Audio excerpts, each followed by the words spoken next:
Hello, everyone, and welcome to the first ever Conjuring Arts Book Club live stream. We're live here from Conjuring Arts. I'm here with David Roth, who is the Conjuring Arts Master-In-Residence.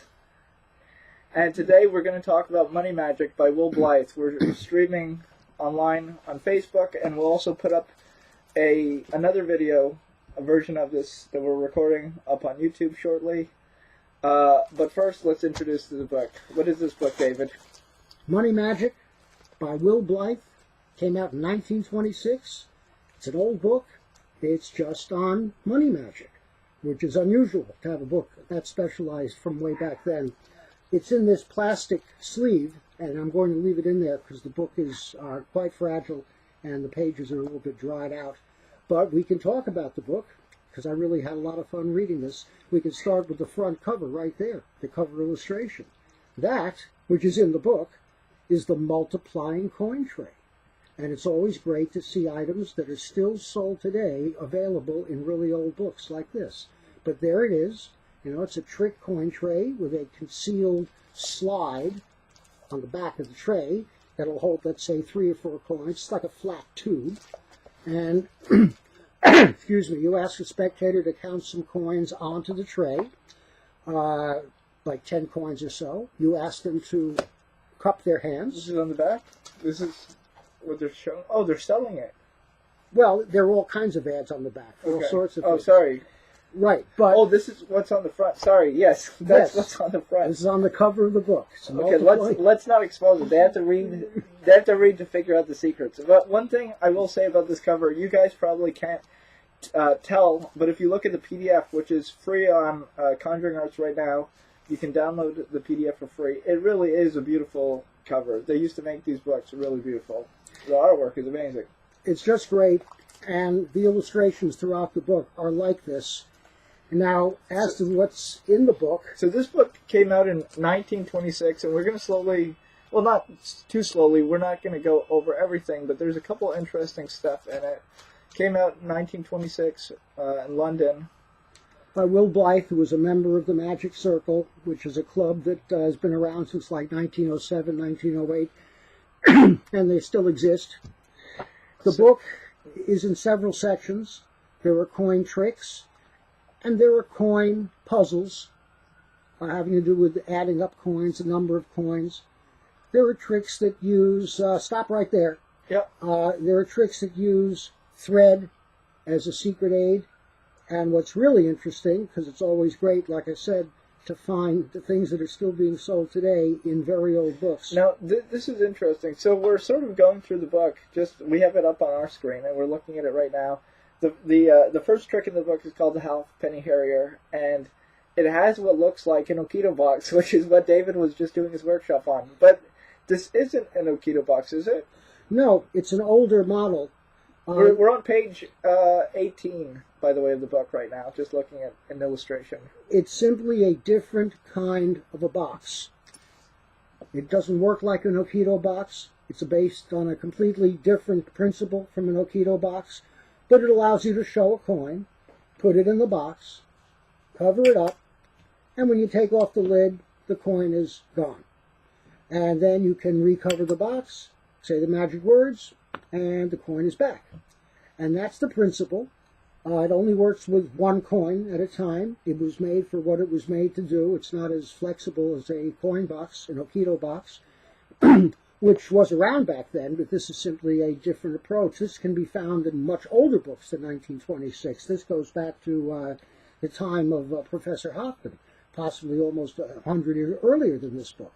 But it is a coin box, and the book is loaded with items like this. Go on. And it's funny because just the way the book is written, I'm not too sure if this was written for the public. Oh, another thing to mention. Hold on, let me just finish my point. I'm not too sure if this book was written for the public or for magicians, but it seems to be written more for the public just because there's a bunch of like puzzles in it that aren't really magic related at all. Well, it's also possibly a case of filling up the book, but I think it was definitely written for non-magicians. And back then there weren't that many books written only for magicians, let's say like the books put out by Kaufman and Minch these days. This was sold to the public. And because of that, everybody could do magic from this book. And when I say could do it, and this is very interesting because this is very unusual for a book from this time, the patter for each trick, throughout the book, the patter, the complete patter, is there, word for word, what you're supposed to say. Now, it's a little stilted, it's a little Victorian, and it's from 1926, but that actually, with the right presentation, be considered charming these days. I'm not saying use it slavishly, but he does go to the trouble of including the patter for every trick in the book, which is very interesting. Even the puzzles. Yeah, it really is amazing. I've never seen anything like it.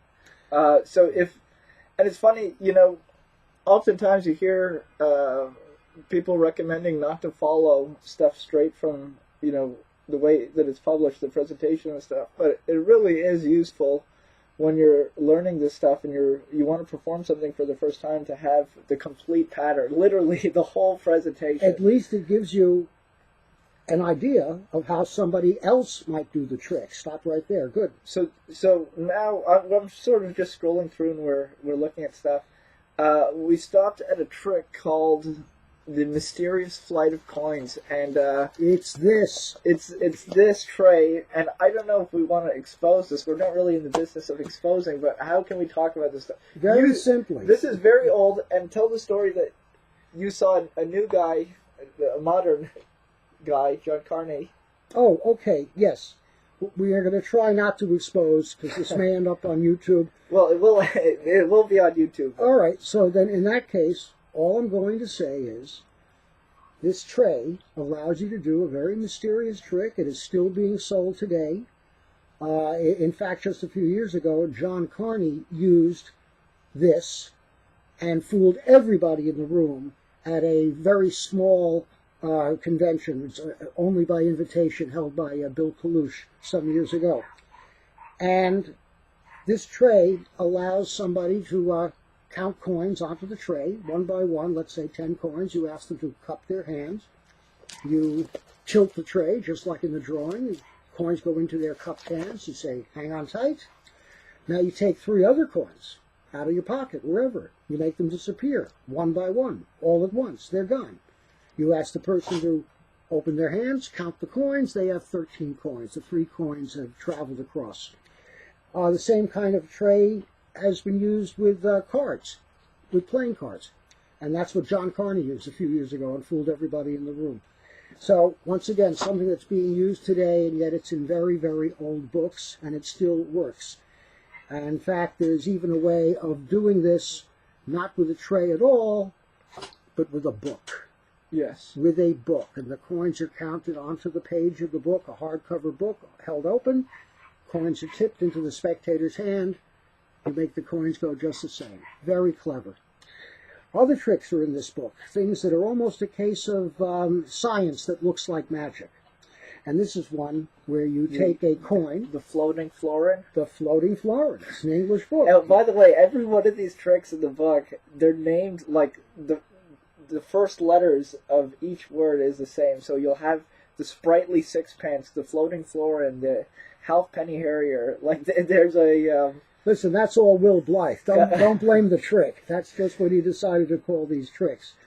But this is still being done today. A slightly different method, but the original method that's in this book would still be totally practical.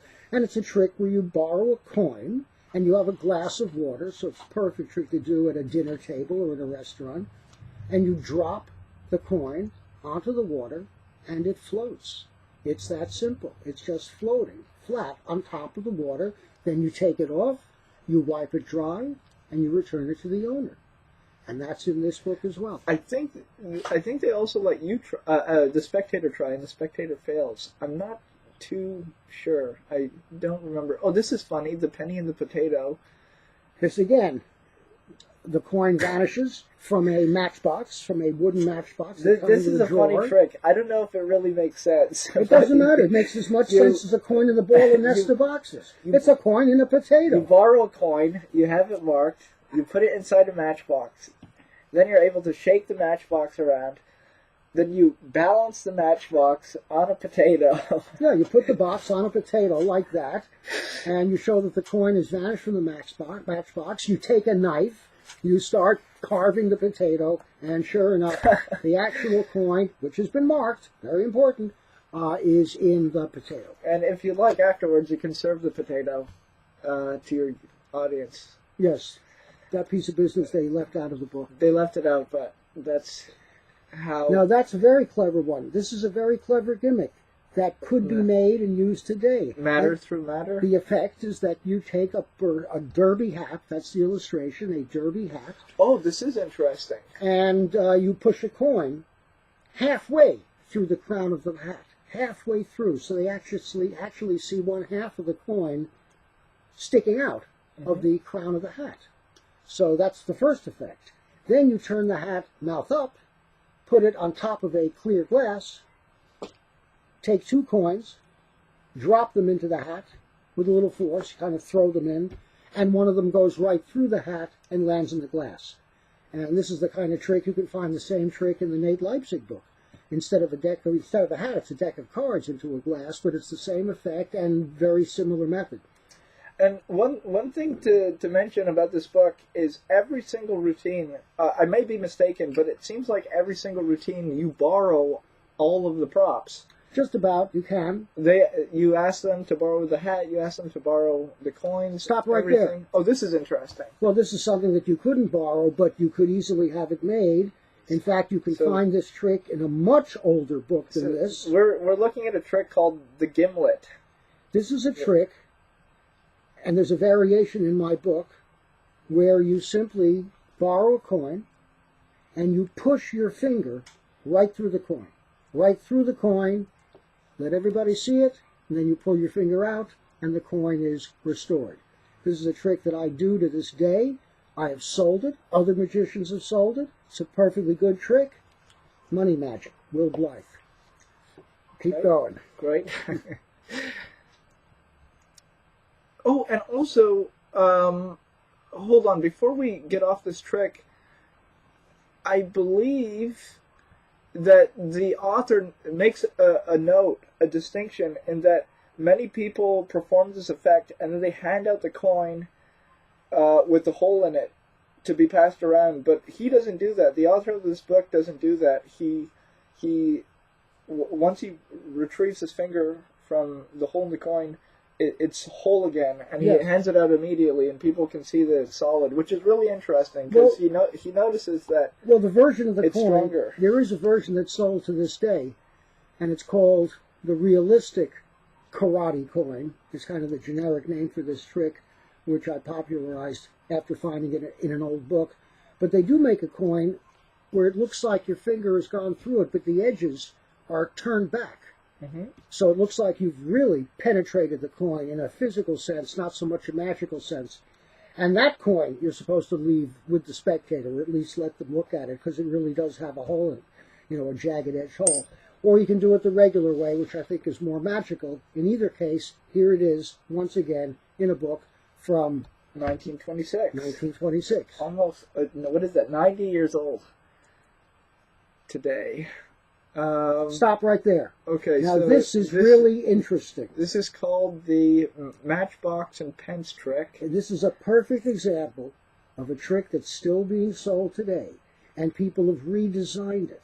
And some of these, they're very, very expensive, and yet you can find this very trick with just about the same method in a book called Hocus Pocus Jr., written in 1634. One of the oldest books in English on magic, and this trick is in it. And this is the trick where you have a stack of coins. You show the coins, stack of coins, place them on the table. There are many different versions of this. What's happening in this book is coins are placed on the table. You take the drawer of a matchbox out. That's all you use. The other part you put aside. You invert the drawer over the stack of coins, which you even up. You square them up. You put this hand under the table, and this is truly a case of a strange pattern line, but in this case it justifies everything. You command the coins to go through the table. They do. You hear them in the other hand. This hand comes up with the coins, and when you lift the matchbook, there's a lump of sugar.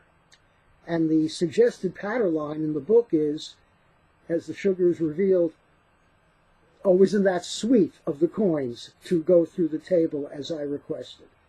So, that is the effect. Some magicians would say it's very illogical. What's the point of a lump of sugar? A lot of times people don't think about things like that. It's a surprise. And you can still buy this trick to this day in magic shops all over the world. And the gimmick is exactly the same.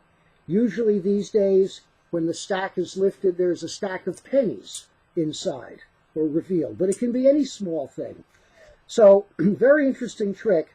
And here's a very interesting digression. I don't know how many of you out there have the old Stars of Magic series with effects in it by Max Malini and Nate Leipzig and Francis Carlisle and Dave Vernon. And it's described as Leipzig's pride. And it's this effect. And the author writes that Leipzig guarded the secret jealously, never performing it if other magicians were present.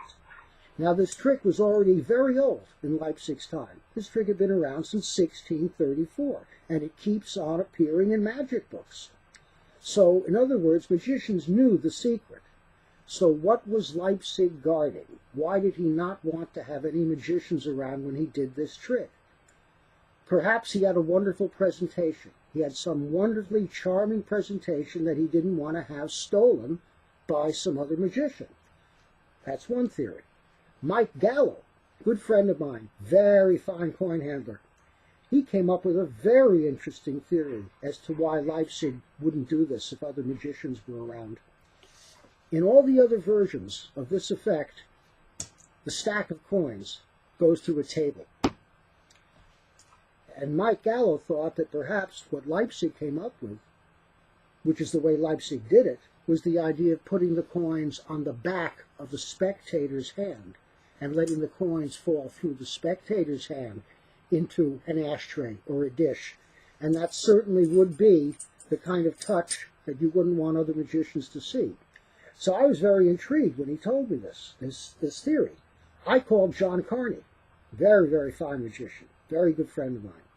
He looked it up in the Potter Index, which is a very large index of just about everything in print and magic. Nothing there. But then, and this is what makes it even more interesting, several years ago in the magazine Magic, there was an article called Presidential Prestidigitators. And it was an article about magicians that had performed for presidents. And I know that Jeff McBride, there's a famous picture of him with George W. Bush. He performed for Bush. And there's an account of a magician named Wyman the Wizard, who was a working pro, doing a command performance for Abraham Lincoln and doing this trick, the stack of coins on the back of Lincoln's hand. Now, that doesn't mean that Leipzig came up with it, having heard about Wyman the Wizard. Leipzig may have come up with it on his own, independent invention. It happens all the time. But it is definitely an account of a real working magician doing this on President Lincoln's hand, and the gimmick and the little cover in place of the matchbox, both the gimmick coin, the stack, and the matchbox, the leather cover, are in David Copperfield's collection. And there's a photograph of them in this article, and you can actually see it's the same trick, made the same way, and once again, a very, very strong trick. If it was good enough for a Leipzig, it's good enough for anybody reading this book. And that's in this book. I'll look to see if we can get a hold of that photo, and maybe we can post it on Facebook or something so that people can see how it looks like. That's awesome. So this is one trick after another in this rather obscure book from 1926. And that's what makes it so interesting. Let's see, what's next? Squeezing through. Sorry, we're just looking through the book here. Oh, here's a sprightly sixpence. I actually don't know what any of the effects are based on the titles. I just remember the titles of the effects. See, and I go by the drawings. This was not a good effect. Okay, we have a confession to make. Not every effect in the book is great. Some of them seems like they were just, throwaway effects. Yeah, but that's not a bad trick, and I think that one right there, I think Leipzig did that as well. In fact, it might even be on one of my DVDs. I did an entire DVD on magic with silk handkerchiefs, and this is one of them. Without exposing the secret, can you describe Sure. what's happening here? It's very simple, Okay. without exposing the secret. So we're looking at the sprightly sixpence. You take a handkerchief, you can even borrow it, and you lay it out flat on the table. You take a coin, you can borrow it. You put it in the center of the handkerchief. You fold the four corners inward, right to the coin. The corners are folded inward. You say the magic words. You take the handkerchief and very cleanly, you snap it open, the coin is gone. How do you snap it open? You grab the edges. Which edges? Those edges. The ones closest to you? Without exposing the secret, you grab the right edges, the correct edges. And if you do that and open it up, the coin will be gone, and your hands will be empty. Got it. Okay, I wasn't too clear, although now... That's why I'm here. Now that I'm looking at it, it seems fairly obvious when I was reading it. I didn't fully understand how it was deceptive, but... okay. Again, now we're getting into the puzzles. I personally don't like any of these puzzles with coins. I don't know how you feel about them. These are the kind of puzzles where some of them are just mathematical, but others could easily be turned into a bar bet. Yeah. A wager to get a free beer. So, yes, they're puzzles, and yes, like any bar bet, in the act of winning the bet, you show how it's done, so the other person can now do the bet on their own. But that's just the nature of bar bets. I did a whole DVD on bar bets, and some of them are very elegant. Other bar bets, you win the bet, but they want to break a chair over your head because it's funny, you didn't do it in an elegant, classy way. Other bar bets, they have to admit you did it. It's funny. So they include pattern with every single routine, and they don't present it as a bar bet, but it is almost. I mean, this guy is presenting it as a little mathematical problem. It's sort of just a fun thing to do with your friends, a mental exercise. Yes, some of them are mathematical, some of them are visual. Those are the ones that I like. Something happens. Oh, this was interesting. I don't know if you remember this one, Invisible Flight. Sure, this is very old. Again, this is the kind of thing that your grandfather might have done for you, where you have a coin in each hand, and you close your hands, and the spectator places a coin on the back of your fingers here and the back of your fingers here.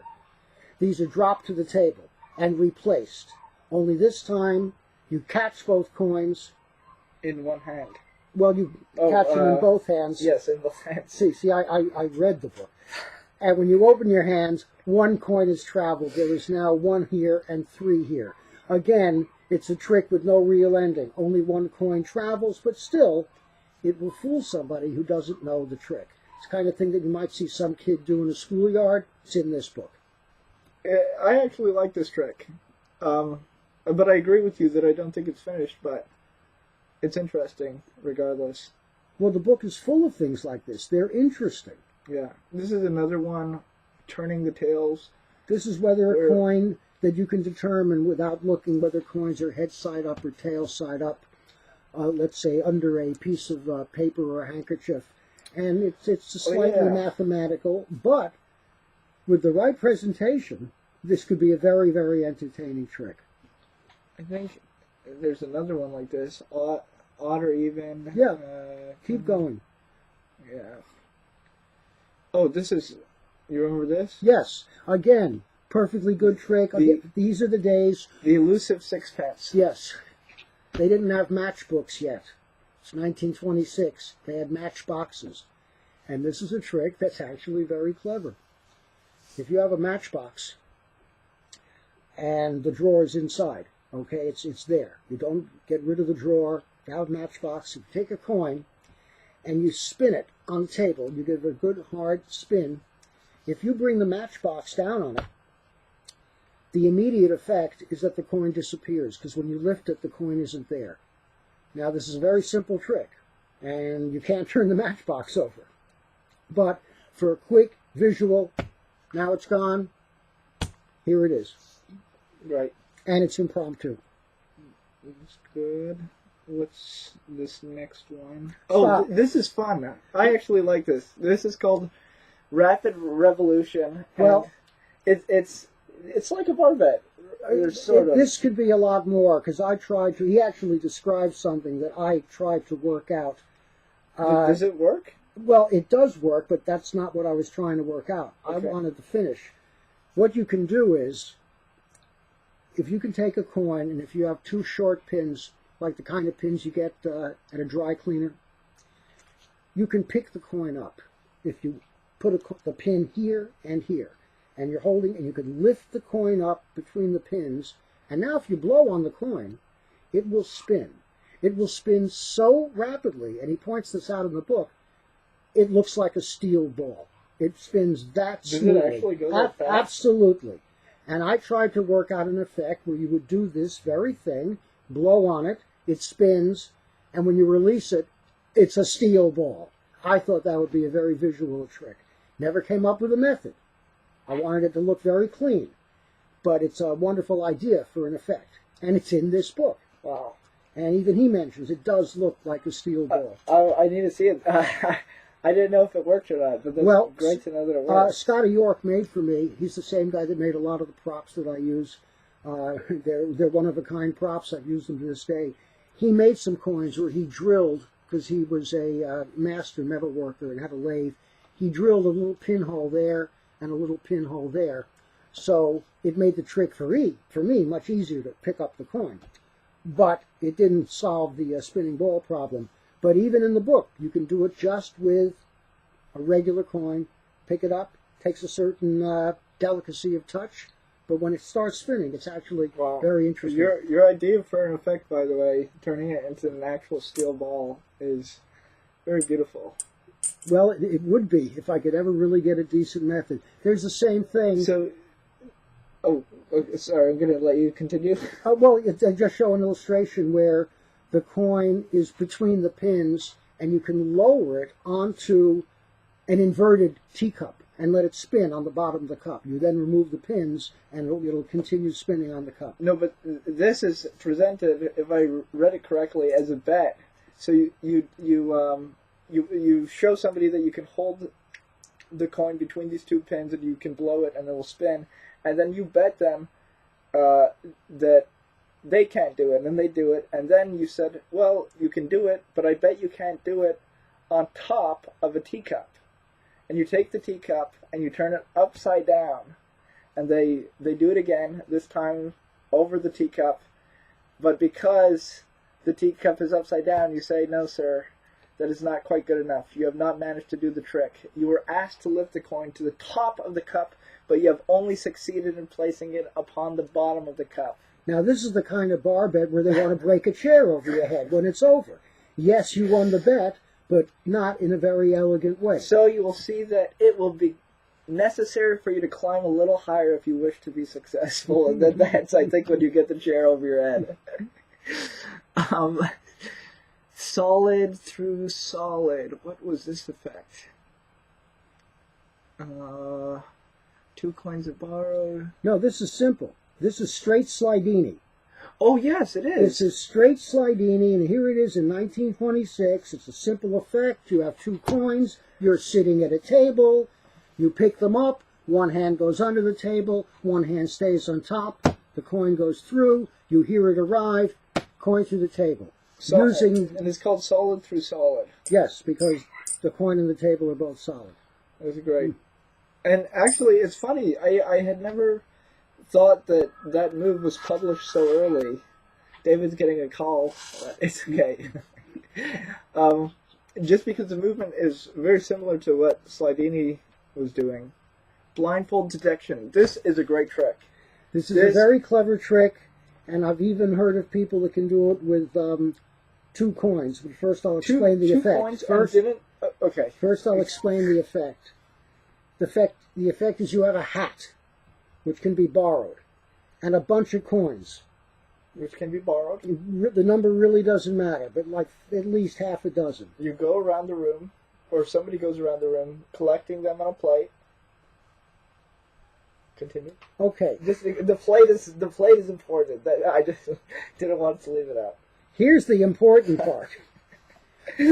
A coin is selected while your back is turned. And everybody, the coin, it can even be initialed. And everybody gets to see that the coin is initialed. It's the only one like that. Then all the coins are put on a plate. And they are poured into the hat, including the signed coin. Now you come along. The performer's blindfolded, by the way. Or you turn your back. Either way. It's called the blindfold. Okay. Anyways. He doesn't see. He can't. Anyways.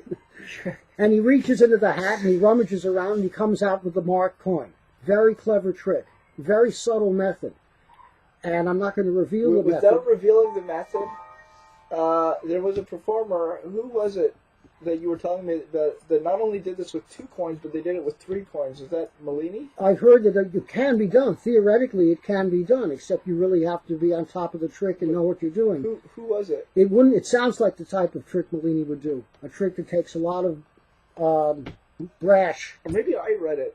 I don't know. But it's somewhere. Anyway, Somebody did it with 3 coins. And very it's unbelievable. mystifying. Imagine you have 3 spectators. They each sign a coin. They throw their coin into a hat. You're blindfolded. There's a bunch of coins in the hat. You immediately can reach into the hat and take out their coin. It's impossible. It sounds impossible. And it's not gimmicked. They can, anyways. Everything can be borrowed, and that's the effect. Coin cricket. Oh, this is funny. This is funny. I don't know if you remember this. So this is a trick called coin cricket. And I think we can expose this. Is this okay? Well, wait a second. It can be exposed without exposing it. It's an effect where you take a coin, and he even uses this phrase in the book, to hold it as if you were about to throw a dart at a dartboard. So you do this a few times, just like you're taking aim with a dart, and then suddenly the coin is gone. And without going into any details, the book points out that the trick should be attempted by somebody with curly hair. Next. Great. The reversing head. Yeah, see, this is the kind of trick that gets you thrown out of a bar. This is so silly. It's whether you can make a coin land heads or tails. It's up to you. Okay, fine. We won't say Not everything is that. a gem. You want gems, go to South Africa. The stolen tarts. Oh, another mathematical. This, believe it or not, is in a book by Michael Weber. Oh, yes, it is. That's right. This is a trick that is very clever. It needs a strong presentation, and Michael has it. It's in his book called Lifesavers, and the book is called Lifesavers because it's impromptu tricks that are really, really good tricks that could save your life in a situation where you're not carrying any of your usual gimmicks. It's done with coins, but it can be done with anything. It can be done with peanuts or anything at all. They're simply used as counters. Of course, when you do it with something edible, you basically eat the evidence as you do the trick, which is kind of clever. So Will Blyth has changed it into a coin trick. Well, he hasn't changed it. This book came out before Weber's book. That's right. Okay, Weber decided to use peanuts. It was originally a coin trick, and it's a counting trick, and it's quite baffling, and it's surprising how many times you can repeat it before people might get hip to it. Right, it's a great trick. Okay. Oh, this is cool. This is sort of a flourish move. No, this is the part of the book where you get into catches, stunts with coins. I'm sure you've seen people do this, where you hold your arm like this and you put one coin right here. Catch as coin cat. What is it called? Catch as catch can? Anyway, weird day. Sorry for interrupting, David. You put a coin, and by very quickly bringing your hand down, you can catch the coin. And if you really practice it, you can do it with a stack of coins, which is very impressive. People can do it. There's even a way to catch the coins and then open your hand, and the coins are gone. But that's not in this book. Now we come on to things like this. This is a weird one. I tried this. Yeah. So this is sort of a puzzle called 5 in Contact. I couldn't get it to work. No, this is the bar bet category. It's a challenge to a spectator. to set out 5 coins on a table so that all of their edges are touching each other at the same time. And if you try it, it seems like an impossibility, but there's a very clever way to do it. It's just thinking outside the box, but this is a true barbet, and they would have to give you credit for being able to do it, whereas they could not. Okay, thank you. Single eye judgment. I don't know if you remember this one. This was an optical illusion where they're in a row, and if you close one eye, it seems like the coin that's farther away is closer. I know what you mean. This is exactly sort of this science that looks like you guys magic. have to read it. We won't read the whole thing, but it works. I tried it out. It works. It's pretty cool. I don't know if there's an effect there, but... This one's another barbet where you have 3 coins in a row, like this. So this is called straight parting. And the bet is to make one of these coins move without touching it. Now, there are certain conditions. You can touch this coin, but you can't move it. And you can move this coin, but you can't touch it. So how do you get one of these coins to move? And the solution, again, it's very clever. It's physics.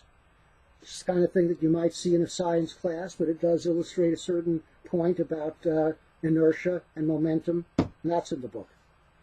Cool. Oh, wow. We're nearing the end of the book. Square and cross. Another. Oh, this is cool, actually. Well, no, it's another kind of placing the coins. I didn't notice this until they overlap. At my English penny. So English pennies, this is hard to describe, but the bet is that you can make a square out of 4 coins. And there's a line on the bottom of the English pennies where the date is that is a straight line. And if you line 4 up in a row, you have to see the image in the book. It's on page 106. It forms a square, and then you repeat the same bet, but you bet them that you can do it. You can make a cross again instead of a square, but with only 1 coin, or with the same stack of coins. Anyways, it's a silly thing, but you draw it on the table. These go into the barbet category, which means you got to sell them. And remember, in the world of barbets, you're not betting someone that you can do something. You're betting that they can do it. No. No. Sorry. No. In the world of barbets, you're not betting that you can do something. You are trying to get the spectator to bet that you cannot do something. And that's what makes it a bar bet. You have to get them, you have to pull them in, and not believe what you claim that you can do. If you claim you can do it, they're going to smell a rat. Yep. You got to get them to say, I don't believe it. And there are tons of bar bets like these. There's several with coins, and some of them are very elegant. Again, go to my DVD.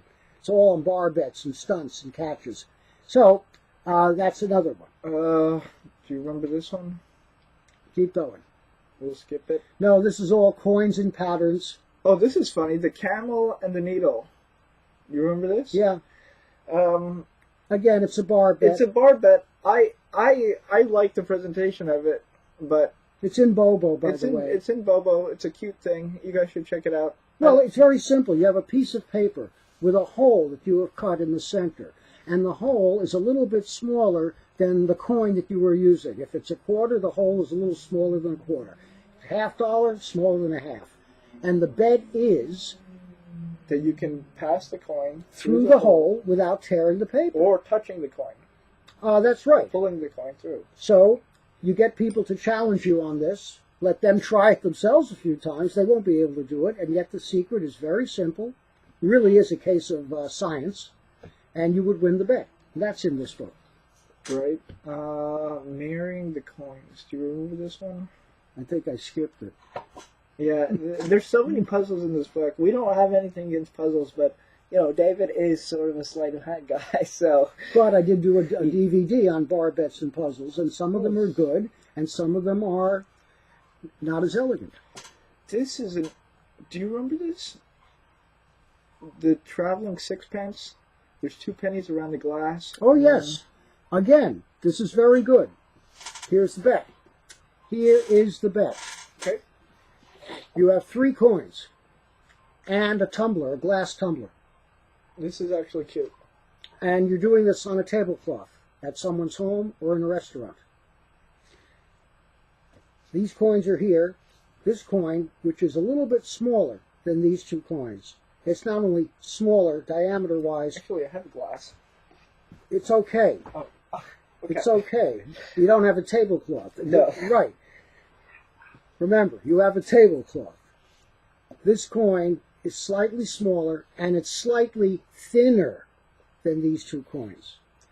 You take the glass, and you invert it over these coins, so that this coin is free, but it's under the glass, and the glass is touching these 2 coins. How do you get the coin out without touching the coins, or lifting the glass? Secret again. It's very simple. You can do it. Nobody else can do it. It's in this book. Great. Let's see. The Traveling Half Crown. I remember this. Anyways. Oh, this is so stupid.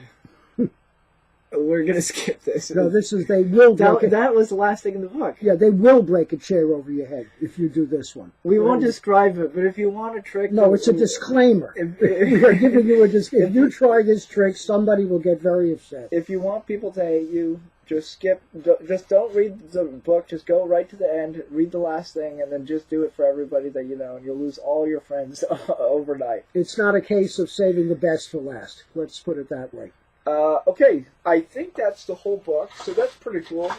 What else is interesting about the book, at the beginning of the book, before the actual magic starts, and at the end of the book, there are very entertaining advertisements for magic tricks that were being made and sold at the time. And different magic books. It's pretty cool seeing, you know, these magic books that we consider classics nowadays being advertised and sold for the first time, and you see them in the ads here. Which is pretty cool.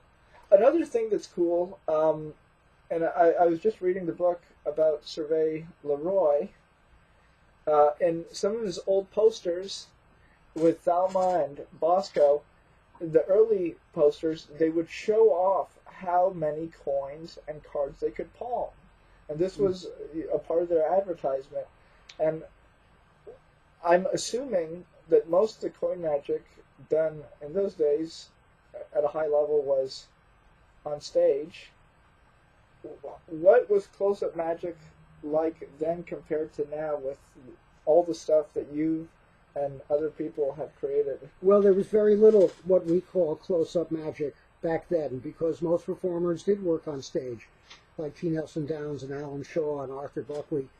And the big trick at the time was the Miser's Dream, the collection of money. But close-up magic was well known, and Downs did close-up magic. They all did. They knew the value of having a trick that you could do anytime, anywhere, any place, just if you happened to meet somebody that you wanted to impress. So they did close-up magic. There's several things that Downs did in the Bobo book that he used strictly for close-up. And it's just great to find a lot of that stuff in a book like this. And before we finish, ladies and gentlemen, my initial plan was to announce next month's free book right now. However, I have the book done, but I'm not too sure yet what book we're giving away because I haven't received confirmation yet. But a great book is coming out at the beginning of next month, and we'll be doing another live stream with an expert in that book. Oh, by the way, for the people watching live right now, if you have questions, write them. We can see them in the comments finally. So you can write them. But if not, one other announcement we're going to make before we end this is David Roth is having another course. He was my first teacher at Conjuring Arts University. Ever since the beta program, we've been working on this model for 3 years now, and we finally launched it this year. We've been doing courses, different levels of magic. We just finished earlier today a coin workshop on the Okido coin box with David, which was great, and we're 2 hours. we're going to be announcing very soon. It's going to be starting at the end of November, but a brand new course by David Roth called Expert Coin Magic, and it's going to be it's the most advanced course I think that he's ever done with us, and that we're planning to do. So if you guys think you can handle it, register and enroll. If not, we're also going to have other levels available, but that's something I want to announce. I'm pretty excited about it. Anything else you want to say or show off? Or No, I just recommend you get this book, because if you actually had the physical book, here, hold it in front of the camera so it would be very difficult to go through it because the pages are very dried out. I didn't know how old this book. Well, I thought this was like a hardcover book. I didn't know what it was. I was working on the PDF of it, and we were actually planning to go through the real book, but then once I saw it was in a plastic wrapping and how fragile it was, I mean, the binding, I mean, you guys can't see it on the video, but the binding is pretty much falling apart, so we didn't want to open this. But if you guys have the PDF, which you can download for free at conjuringarts.org. And the fact that you're getting it for free is fantastic, because normally, like I said, if you had the actual book, it would be extremely fragile. I think we should close this with a line from Percy Neldret, which is pretty funny. He wrote it in the foreword. He only had one complaint with the book, which is... oh gosh, where is it? Here's what he says. I can only find one fault with this book of money magic. It is too cheap. That's what Percy Neldret wrote in the foreword. He thought, it should be worth more because of the secrets contained. So I think that's it. Right now, I need to shut this off, but we will be doing another live stream next month. David probably won't be here for the live stream, but I'll be here with our next expert in whatever book that we give out. So please stay tuned. We're streaming this live over Facebook now, but next time we also want to be streaming it live over YouTube at the same time, if our internet can handle it. That's what I'm trying to do, not crash our internet. So everybody have a good weekend. Yep. And we will see you Bye-bye. later. Bye.